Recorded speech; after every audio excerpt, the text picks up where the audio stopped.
Alright, so welcome to this tutorial on pen sketching, that is on how to make realistic sketches using just a ballpoint pen. The principles that we will be using in this tutorial are the freehand sketching method and the cross-hatching method. The reference picture for this tutorial will be of Rajnikant from the movie Darbar. The primary difference between the freehand sketching method and another method called the grid method is because the face is constructed using columns and rows, and in each of the boxes formed the features are represented, and then it is used to build the face together using these particular bricks. However, in the freehand sketching method, what we are focusing on is basically the nose because it's a central feature, and with respect to that we will basically be placing the other features around it so that we get the likeness of the character in our sketch, and it also consumes much lesser time as compared to the grid method and definitely a lot less effort.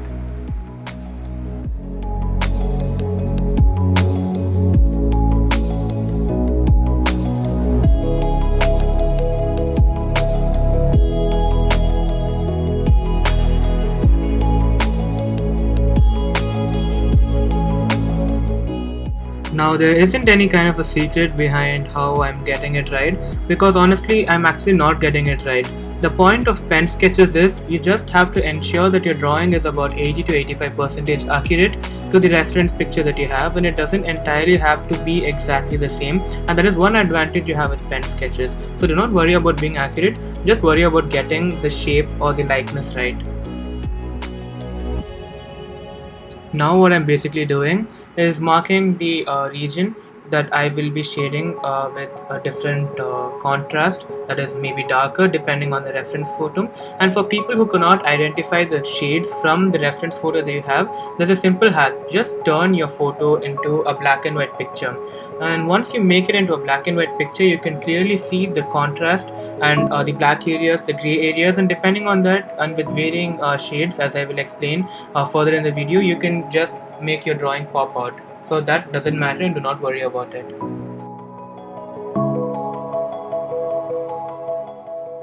Now that I'm done with the nose, I'm going to move on to the spectacles, and the spectacles are just two basic circles. Now to draw the circles, what I do is that I first mark the extents of the spectacles both on the left side and the right side. Once I'm done with that, I mark the other extents of the circle, that is the downward extent and the upward extent. Once I've marked these points, I just have to join these points. But then the thing is, do not make just a one line stroke to join all 4 points together. Use short strokes with very low pressure to get the basic shape of the spectacles, because once you've done that, you can just darken it to get the shape properly. But always do not go with one single continuous stroke.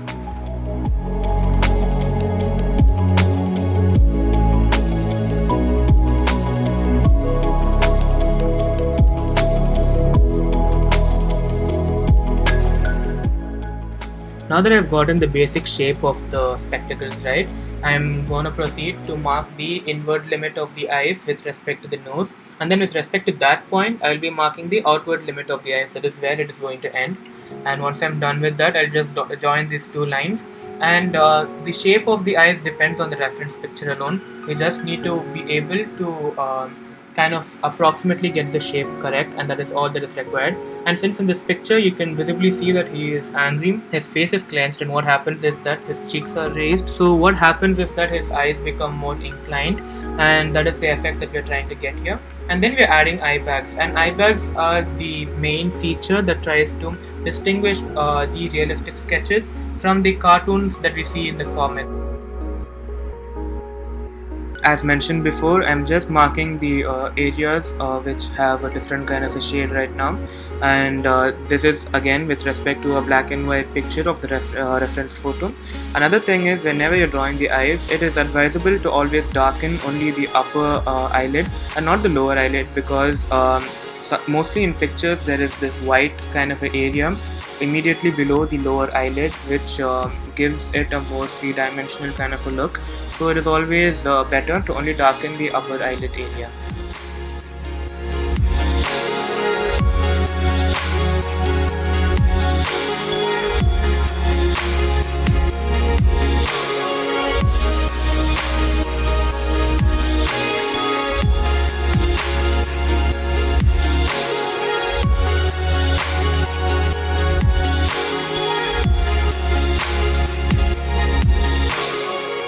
Now that I'm done with the details of the spectacles, I'll be proceeding to draw the face shape.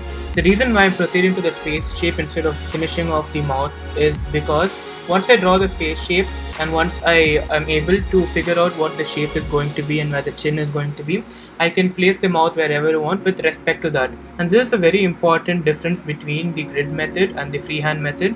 The difference is that in the grid method you're so into the features that are within those tiny boxes that you forget to see the bigger picture, whereas in this you're trying to fit in the features within the bigger picture, and that makes it a bit more accurate and realistic, and also tries to bring the likeness of the reference photo properly.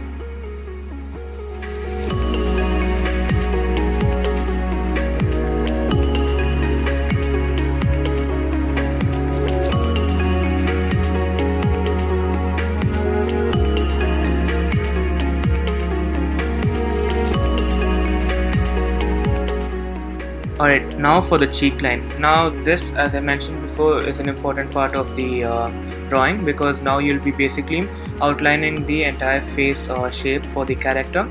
And since Rajinikanth here is bearded, it doesn't matter. You can make your face look a little thinner, and even if it's thin, you can add a beard to you can add the beard or darken the beard to make it look a bit fatter. The only thing that you should not do is go for a bigger face shape. Now you can notice that I'm making very thin lines for this. This is because anyone can mess up the face shape and nobody's gonna get it perfect on the first time. So what you need to do is basically go through various face shapes, and once you think that you've got the right one, stick with it and then develop on it. And since I think that this might be the actual face shape, I started to go on for the hair. So that the reason why I'm going on for the hair right now is because since I have the face shape, and once if I define the hair, I can define where the ears are supposed to be. And if I draw the ears, I basically would have finished the upper half of the face.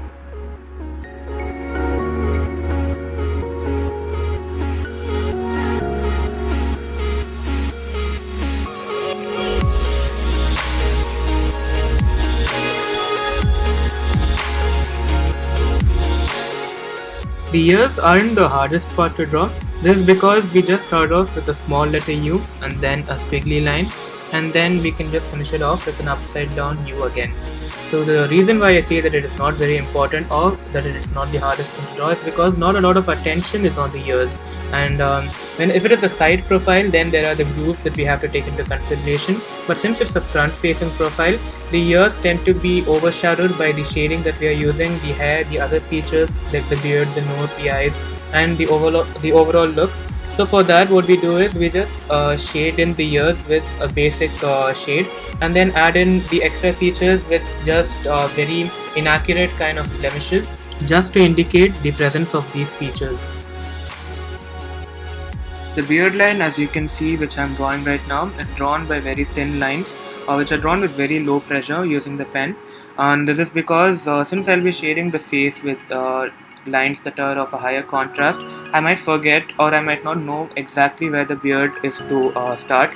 So to establish a clear distinction between the area where the beard is and the area where the face is, I begin to draw the bearded line. And since I think that my face is a little bit more thinner than the reference photo, so I'm basically enlarging the cheek area on the left side of the photo or the sketch, and over here again on the right side of the sketch I'm doing the exact same thing. And the reason why I am darkening the limits of the face is because I'm planning on basically drawing the neck and the chest area of the reference photo. So for that I want to distinguish where his chin ends and where his neck begins. And now for the mustache line, you basically start off with the upper mustache line so that you can separate his cheek from his beard. And once you're done that, you should go on to draw the lower mustache line. The reason why we've already started drawing the mustache line before we've drawn the mouth is because according to the photo, his mouth is just clenched. The beard is the basic thing which expresses the kind of emotion he's trying to portray. That is, he's kind of angry and his beard is shifted kind of aggressively. And for that, what we do is we first try to get the perfect shape of the beard. And over here, what I'm doing is I'm marking the area where his chin and his mouth is, that is below his nose and between his mustache and his beard. Now, I think that according to the reference photo, the mouth is a bit more wider than his nose, but not very big. That is, it is kind of within the limits of his nostrils. So I start off drawing the mouth with the line that is formed between the upper and the lower lip. This is the reason why I do this is because that line basically represents the kind of an emotion or an expression it's trying to bring in. And once you get the line perfectly right, the upper lip and the lower lip can just basically be adjusted, because you're just drawing a half oval kind of a shape below the line. And since already the line that is the upper lip is already defined by the line that I'm darkening now and the mustache line, it doesn't matter, because even if you mess up the line that represents the upper lip area, you can just darken it with the beard and alter the shape, as long as you can get the shape that you want to get, that is according to the reference photo. And what I'm drawing now is the under beard thing that Rajnikant has in this reference photo. And with that, we have completed the basic sketch of Rajnikant, and by now you can already feel that Rajnikant is already there on your paper. You have your basic sketch ready now, and what we have to proceed with is the shading. Shading is the best part of making these pen sketches, because when you're shading, you can overlap the mistakes that you might have made. And for this shading, it's also therapeutic. It is very therapeutic. You're just basically drawing lines, and for some reason that represents a kind of a shade or a contrast or whatever, and it brings your drawing to life. So I'm basically doing this basic cross-hatching technique. You might have seen the orthodox cross-hatching method is basically laying down lines parallel to each other, and then after that overlapping it with an additional layer of perpendicular lines to get in or to fill in the darker regions. This you can do for like 1 or 2 layers, but then once you're trying to go for a higher contrast, you can go with lines in any direction, random squiggles, anything, as long as you can bring in the contrast. And that is all that matters. And if you want to bring an extra contrast or kind of a darkness, you just need to apply more pressure.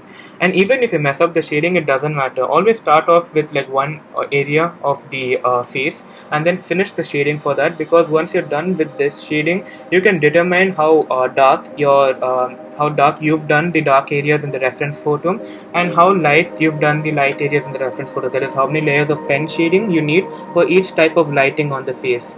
So with respect to that, you just go on cross-hatching, filling in the areas with respect to the reference photo you have. This you can have fun with. You can just go on doing it and making it look good. You can improvise anyways, because once you're done with the sketch, it doesn't mean you're truly done with. What I mean by that is that even if you mess it up, you can add additional features to nullify or negate the effect of whatever you've messed up in your shading. And again, all these sketches is just a way to have fun, just to get your mind off something. So with this lockdown period and all that, you can just take how much ever time you want in this, and if you're feeling tired, go for a break, because art isn't about finishing it in a day or in an hour or something. I usually take about like 2 days for a piece that I'm very passionate about. So you can do the same thing, because you're just beginning and it doesn't matter how long you take for it. All that matters is that you're actually learning from the kind of an experience you're doing, and you're having fun in this learning experience. And that is basically it. So now you'll just watch me shading the areas, and that's it.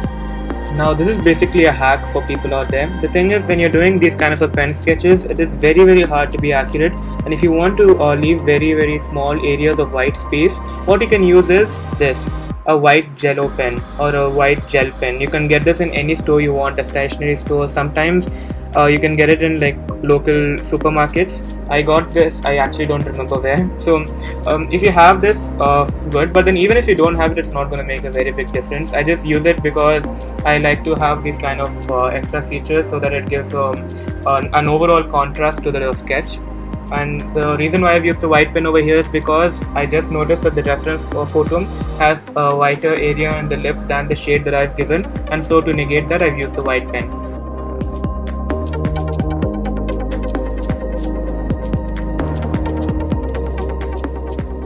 And now I'm basically starting off with the glasses. Now for the glasses, you should realize that the tone that I'm using is more darker than the tone that we have given for the skin. So what I start off, like the initial layer that we've laid down all this while was basically just lines, and those lines first started off with low pressure and then ended up being high pressure lines. But for the glasses or the specs, what I start off with are already high pressure lines that I start off with, and then I layer on more high pressure lines for the same.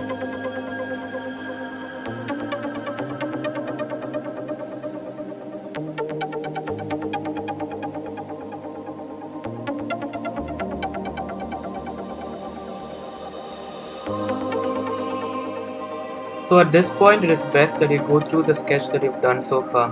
The reason why I'm saying this is because mostly when we draw, our inclination towards the book and our face is not the same as that of the camera that I've kept on top and that of the sketchbook. So what happens is that sometimes the face is basically a bit more fatter. So this is the view that I should be seeing, but then when I'm drawing it isn't that way. So for that, what I do is I check that the face is in the correct shape, that it is not long or whether it is too wide, and based on that I make a few corrections, and I check if the angle is right and if it looks that is like Rajinikanth or the reference photo that I'm trying to do exactly.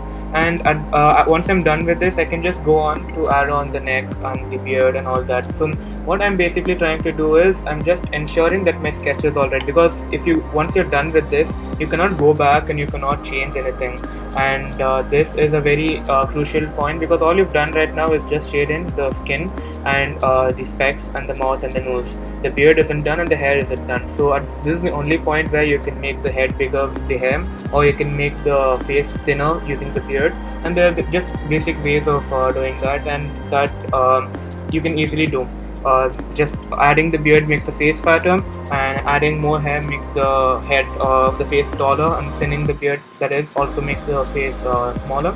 But I think my face is a little thin, so I'm adding like an extra chubbiness to his cheeks to make the face wide enough.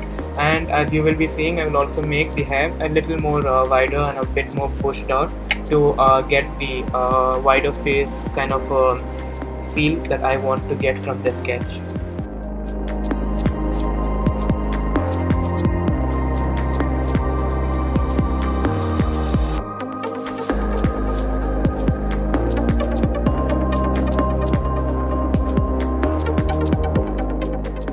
And now that we are done with the beard, I wanted to just go and do something interesting, because the hair takes a lot of time. It is honestly a little boring and takes a lot of ink and a lot of time.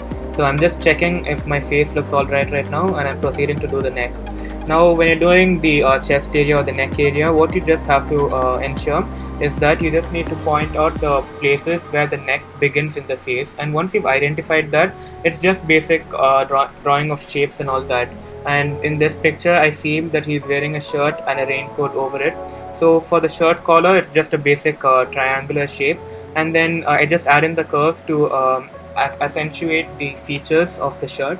And then once I'm done with that, I will get in the basic shape of the neck, and then I will just add the raincoat over it. So this isn't basically the hardest part, because it doesn't even have to be accurate or in the right position, because the face already brings you Rajinikanth or the person you're trying to draw to the sketch.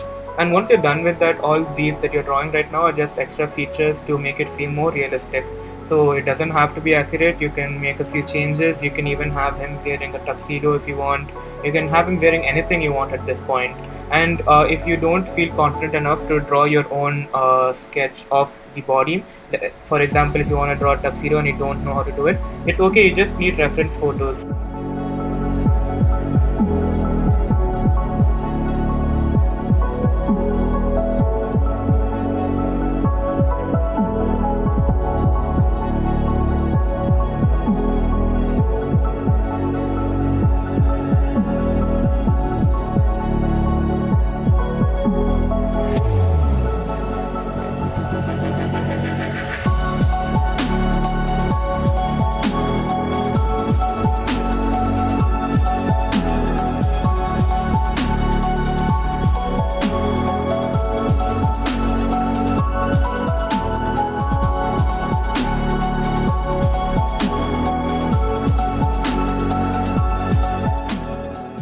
Okay, fine. Now we're doing the shading for the neck, the shirt, the raincoat, and all that. So the shading over here isn't very strict. You can have fun with it. You can break down the areas into smaller shapes and just fill in the dark areas first and then go for the light areas. You do not have to adhere to the first layer, second layer kind of a shading principle. You can just do it the way you want it, as long as you can represent the contrast between the areas of the skin that are lighter and the areas of the skin that are under some kind of a shadow, and that is all. But then when you're doing for example a white shirt, as in this example, we do not go for high pressure lines at all. We just try to finish the whole shading for it using very low pressure lines. So now I will finish off this shading, as by now you basically know the basics of the shading that I've done, and you already know how to make a basic sketch. So we're almost done with the drawing here, and I will start it off with